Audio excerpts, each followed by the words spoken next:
Në një takim entuziast në Dibër, lideri i opozitës Ali Berisha uroi besimtarët për festën e Pashkës, duke theksuar se ngjarja është shpresë, shpërjetësi e jetës e vlerave e njeriut. Ai shprehu mirënjohjen për mikpritjen dhe theksoi rolin historik të Dibrës në identitetin kombëtar, ndërsa e cilësoi atmosferën në qark si një pranver dibrane demokracisë.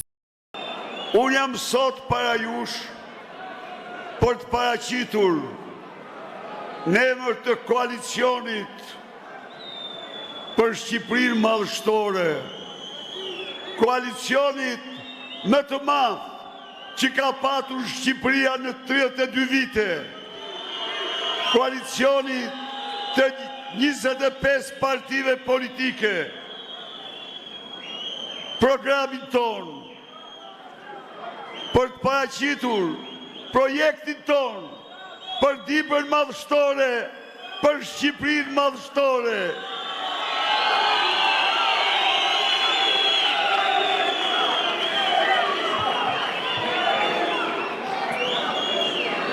Asgjë nuk kemi shpikur ne në projekt në Shqipërisë madhështore. Themelet e këtij projekti janë në shpirtin e madh të grave dhe burrave të Dibrës dhe të Shqipërisë. Berisha prezantoi programin e koalicionit Shqipëria Madhështore duke theksuar përkushtimi për të përmbysur situatën aktuale ekonomike dhe sociale. Ai premtoi rritje të ndjeshme të pagave dhe pensioneve, vendosjen në një minimumi jetik, dyfishim të buxheteve për arsimin dhe shëndetësinë, si dhe mbështetje konkrete për fermerët. Ju garantoj se vi tek ju me sensin e shërmtorit tuaj, vi tek ju me bindje dhe vendosmërinë, me misionin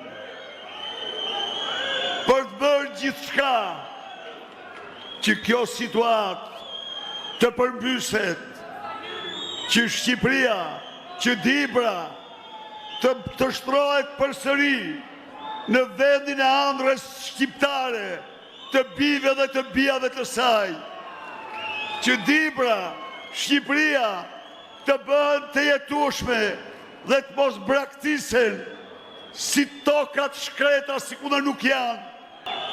Nuk kam ambicie për para, as për luks, por kam një ambicie, por kam një qëllim, por kam një mision të bëj gjithçka për të ndryshuar jetën tuaj.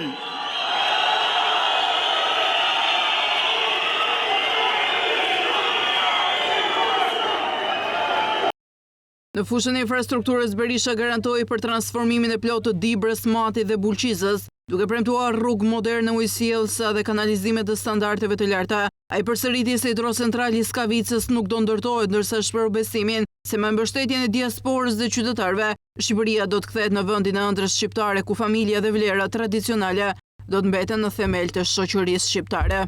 Berisha ju përgjigj Ramës duke akuzuar edhe për mungesë respekti ndaj dibranëve, lidhur kjo me deklaratën e dhënë 2 ditë më parë kur Rama ishte në Dibër, deklaratë që ofendonte burrat e Dibrës. Berisha u shpreh se mbron burrat e Dibrës si simbol force nderi, duke paralajmëruar Ramën të mos i nënvlerësoj. Burrat e Dibrës janë si malet e Dibrës, mirë ai që i sulmon, u shpreh Berisha në fjalën e tij.